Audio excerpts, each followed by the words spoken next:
Alles gut. Das ist gut. Alles gut. Wir begrüßen Sie in der S14 nach Altstetten, Oberbach, Bayermatt, Achtoltern am Albis.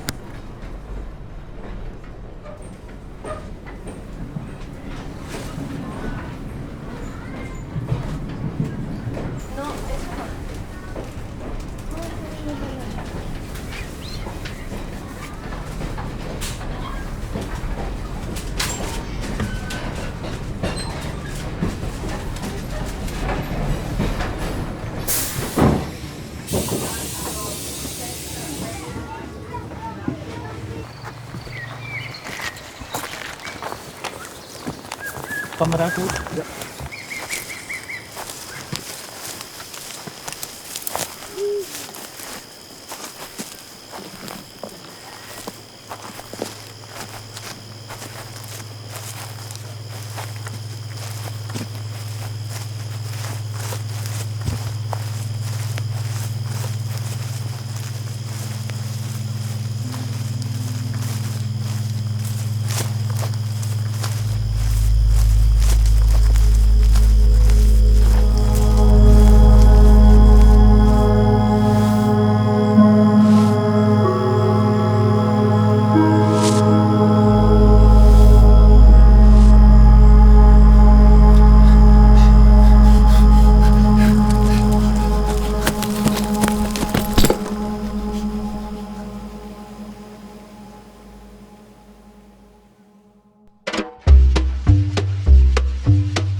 Hey, nochmal, es tut mir im Fall mega leid. Ich ha voll vergessen, dass ihr kommt.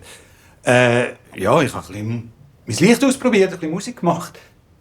Mein Name ist Lou und ich wohne noch nicht so lange in Zürich, erst seit etwa 50 Jahren. Aber ich war früher schon mal in der Schweiz. Nach dem Streit mit meinem Vater, dort habe ich gedacht, ich gehe ins neutralste Land der Welt. Aber ich bin noch ein bisschen früher dran. Die hatten noch nicht einmal überall Brücken gehabt. Das Mittelalter. Das Mittelalter hat mich völlig fertig gemacht. Für alles, was schiefgelaufen ist, bin ich verantwortlich gemacht worden. Und meine Geschäfte mit Seelen, die sind auch nicht mehr gut gelaufen, weil da der Verein aus Rom gemeint hat, sie müssen mit mir Angst verbreiten. Die haben hure viel Geld gemacht mit dem. Ich habe dann gehofft, nach dem Mittelalter wird es ein bisschen ruhiger um meine Person. Ja.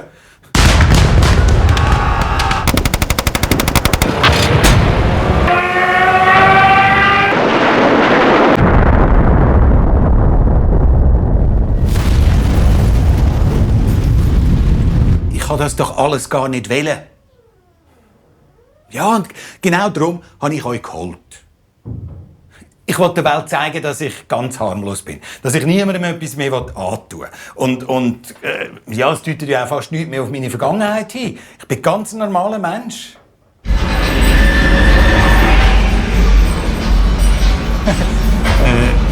Entschuldigung. Moment.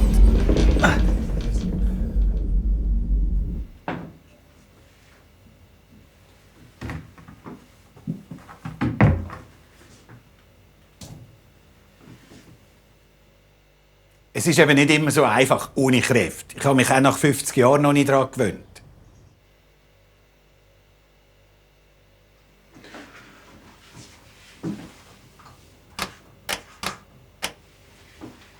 Wenn wir mit dem Ganzen hier fertig sind, dann kann ich endlich in den Ruhestand gehen.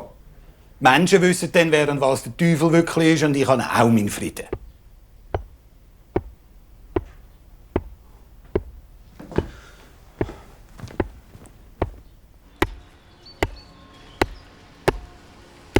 Ja, was muss ich heute auch noch sagen?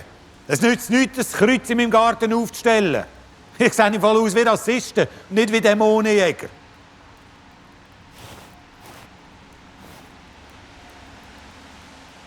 Entschuldigung, aber das sind so ein paar Jugendliche aus der Nachbarschaft. Die haben, glaube ich, zu viel Supernatural geschaut. Und jetzt haben die das Gefühl, sie müssen mich bekämpfen, vertreiben. Also, ob mich 2 lottrige Holzlättchen könnten vertreiben. Und es funktioniert sowieso nur bei Vampiren.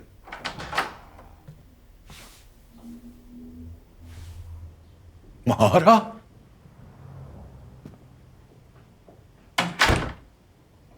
Lucifer me, Christo Satan Diablo. Endlich habe ich dich gefunden. Wo bist du die letzten 500 Jahre gewesen, hä? Willst du jetzt erst mal hinsitzen und dich beruhigen? Beruhigen. Ich suche dich ein Jahrzehnt lang, nachdem du mich vor 500 Jahren verlassen hast. Finde dich von allen Orten in der Schweiz. Ich meine, was zum Henker machst du in der Schweiz? Dazu siehst du auch noch alt und verschrumpelt aus. Und du sagst mir, ich soll mich beruhigen? Du bist doch einfach nur noch...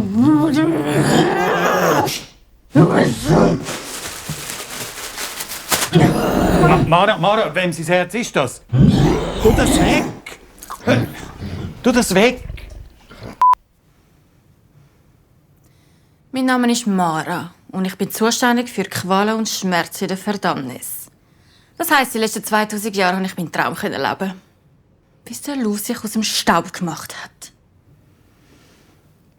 Die letzten 500 Jahre waren also meine persönliche Hölle. Und das in der Hölle.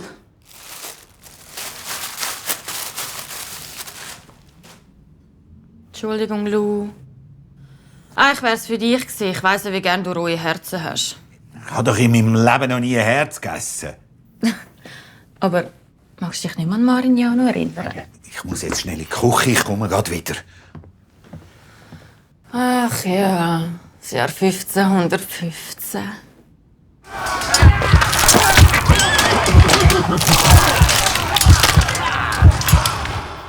So viele tote Menschen. Der Lou und ich haben tagelang rohe Herzen verspiesen und Seelen verschleppt. Beide Parteien hatten geglaubt, Gott auf ihrer Seite zu haben. Aber leider hat es nur für den Höllenfürst und seine Gemahlin gelangt. Ach ja, Marignano. Dort war noch alles gut. Und ein Jahr später hat sich der Lou verpisst. Ja, wir hatten eine lange, sehr intensive Beziehung gehabt. Das wäre auch alles unkompliziert gewesen, bis sie eben mehr wollte. Mara, was ist der Grund, dass du da bist? Bestimmt nicht dein Tabak. Du hast gesagt, du gehst schnell raus, gehst Pfeifentabak posten und bist nie mehr zurückgekommen. Hättest du ihm vielleicht einfach sagen können, wenn du Schluss machen willst? Sind die 500 Jahre nicht deutlich genug gewesen?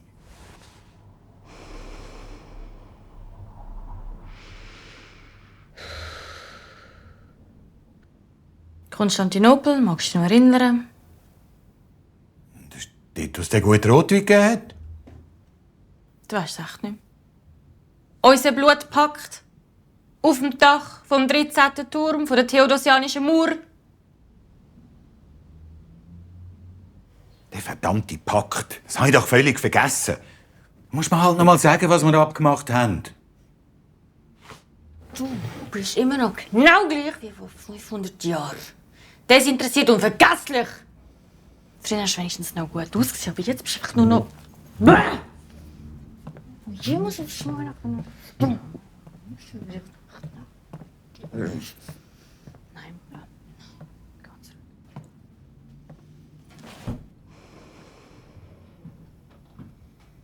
Wir haben uns geschworen, in Notsituationen immer füreinander da zu sein. Ja, Mara, was ist los? Also, es hat vor ca. 50 Jahren angefangen. Ich wollte gerade einen Kriegsverbrecher foltern, indem ich ihm die Schnauze rasieren. Und dann...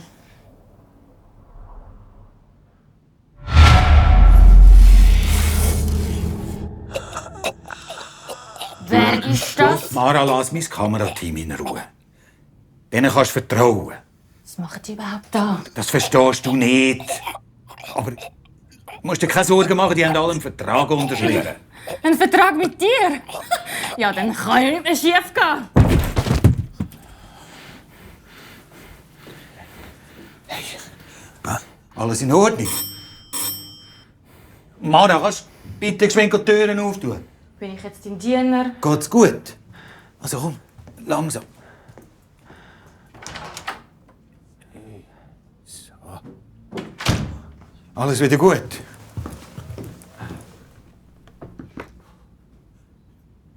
Ja, Mara, wer war es? Irgendein Priester? Ein Priester? Ja. Und was hätte er wählen? Keine Ahnung. Mara.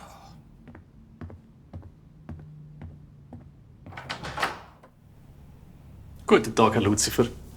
Ich bin da, um über Gott, euren Vater, zu reden.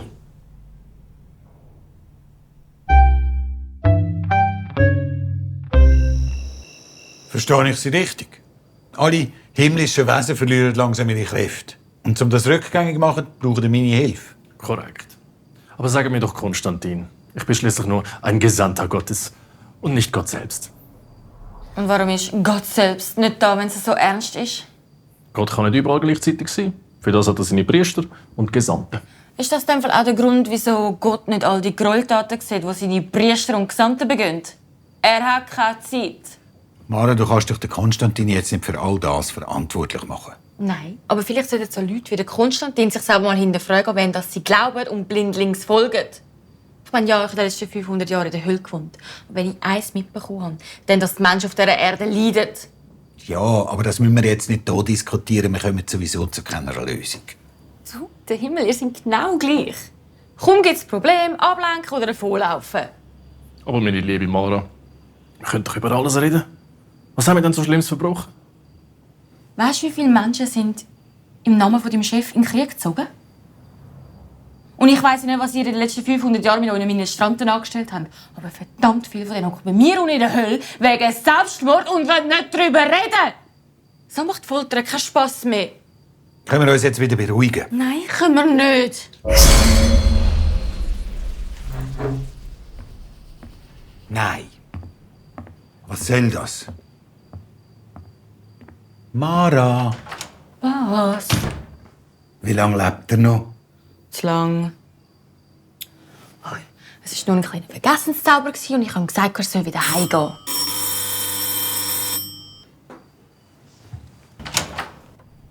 Guten Tag, Herr Luzifer. Ich bin da, um über Gott, euren Vater, zu reden. Konstantin, es tut uns leid, wegen dem Vergessenszauber. Ich werde es überleben. Ich bin mir Schlimmeres gewöhnt als zweitrangige Dämonen aus der Hölle. Leck mich im Arsch.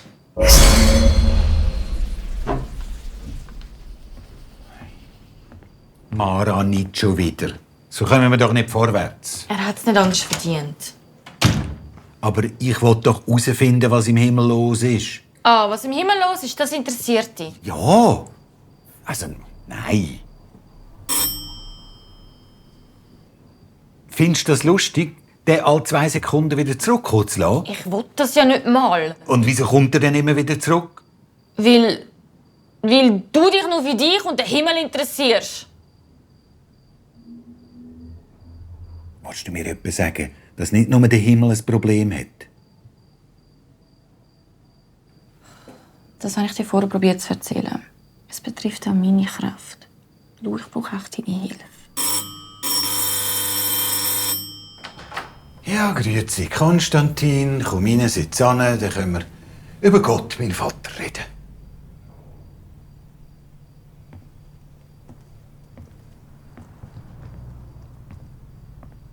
Wieso liegen da meine Waffen? Da will man friedlich in den Ruhestand gehen und prompt hat man eine Krise, wie es sie noch nie gegeben hat.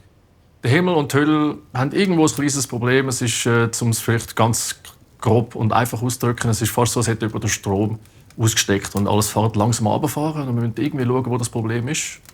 Und wir gehen sehr stark davon aus, dass der Luzifer weiss, was genau passiert ist. Also Mara, bitte kein Vergessenszauber mehr. Ihr habt beide das gleiche Problem. Ich bin ja anscheinend der Einzige, der das wieder in Ordnung bringen kann. Was hat der alte Mann gesagt, wenn ich helfen kann? Das hat er nicht genau sagen. Er hat noch gesagt, Luzifer ist der Ursprung und die Lösung des Problems. Wieso muss der eigentlich immer ins Hochdeutsche wechseln, wenn er irgendetwas Wichtiges zu sagen hat? Ja, Mara, komm, bitte, gib mir doch lieber mal mein iPad dort hin. Hä? Ja, da, das blaue Ding, das dort hinten liegt.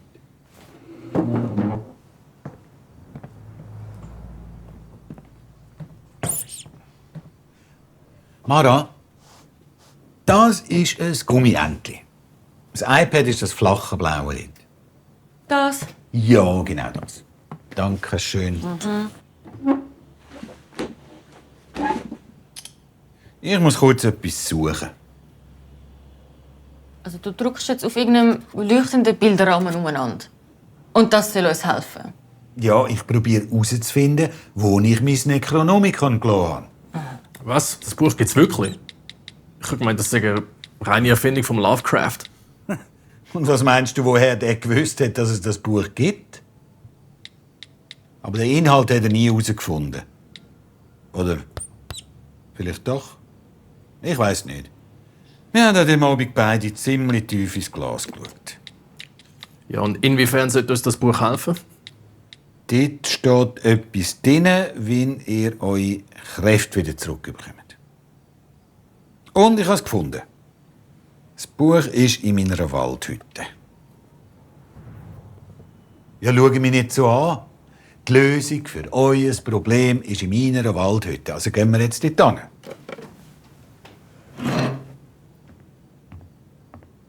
Mara, du auch.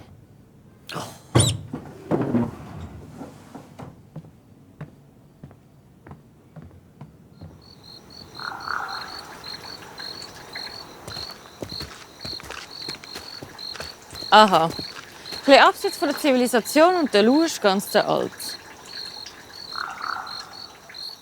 Alles nur kleine Sachen, dass die Leute meine Waldhütten in Ruhe lassen. Das klappt im Fall besser als im Mittelalter. Dort wären sie im Laufe einer Woche schon mit Fackeln und Mistgabeln vor meiner Hütte gestanden. Ja, heute sind die Leute einfach einfältiger. Zu viele True Crime Podcasts.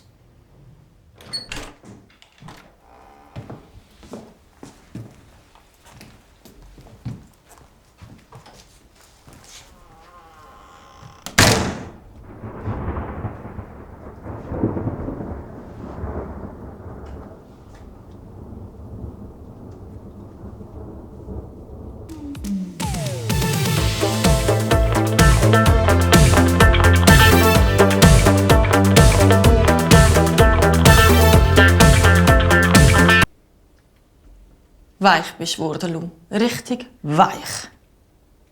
Und das sollte jetzt das Buch sein, das uns weiterhilft. Nein. Das ist nicht das Buch. Also das Beste ist, ihr sucht einmal in dem Ecke und ich gehe da rüber.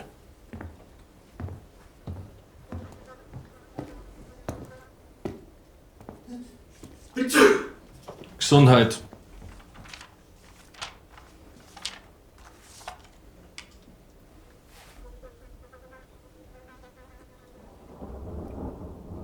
Was? Wir sind aus der Hölle. Und? Wir nüssen nicht. Das ist, glaube ich, das Dümmste, was ich je gehört habe. Aber es ist wahr, Konstantin. Kreaturen aus der Hölle nüssen nicht. Was meinst du, wieso funktioniert Salz so gut bei uns? Hast du das Zeug mal in die Nase bekommen? Ich habe gemeint, ich vertrage Salz nicht gut, weil es Symbol von Reinigung und Heilung ist. Du willst mir jetzt erzählen, dass es mit ein bisschen Jucken in der Nase nicht klarkommt? Weißt du was? Es ist mir egal. Aber wer zur Hölle hat jetzt genossen? Hä?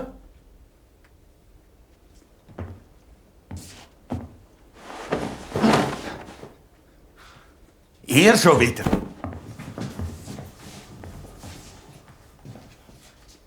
Da ist dein Dämonenbuch. Oh nein. Und wir wissen alles. Gott im Himmel. Und was wisst denn ihr? Was steht denn in dem Buch? Ich bezweifle, dass ihr irgendetwas lesen könnt. Wir gehen zu der Polizei.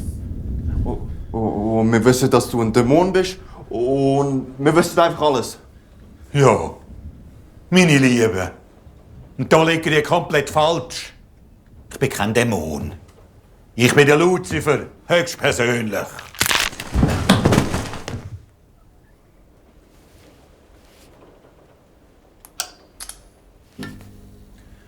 Mara! Wie oft muss ich es noch sagen? Ich habe nichts gemacht. Wer denn sonst? Meinst du, die Knick haben sich von allein umgedreht? Nur weil ich gerne Menschen foltere, heisst das nicht, dass ich es grundlos umbringe. Ja, und dann noch Teenager, fast noch Kind. Bis ich jemanden umbringe, braucht es sehr viel mehr als das. Was machen wir jetzt? Wir wissen genau gleich viel wie vorher. Und jetzt haben wir 2 tote Teenager. Was schaust du mich an? Genau das ist das Problem. Du bist schon so lange unter einem Menschen, du denkst auch wie einer. Hör doch auf, du weißt doch gar nicht, wie sich Menschen verhalten. Ich habe die letzten 500 Jahre den Laden geschmissen. Aber so wie es aussieht, hätte ich einfach alle Tore zur Hölle können aufmachen und abhauen wie du. Mara, so habe ich es nicht gemeint. Komm zurück. Das bin ich schon mal. Danke für gar nichts.